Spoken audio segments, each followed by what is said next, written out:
Welcome back, artistic family. Today I'm doing the Enso or Zen circle, which symbolizes enlightenment, freedom, and a relaxed state of mind. It's often very meditative, and it begins with a drawn circle in one motion.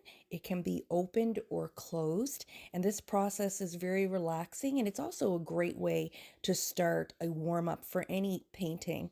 And I'm using a black base, and I'm rolling, as you can see, matte over a gloss background because I love the contrast with the matte and the classic color palette. So as always, I'm going to add my own spin on it when I try something new.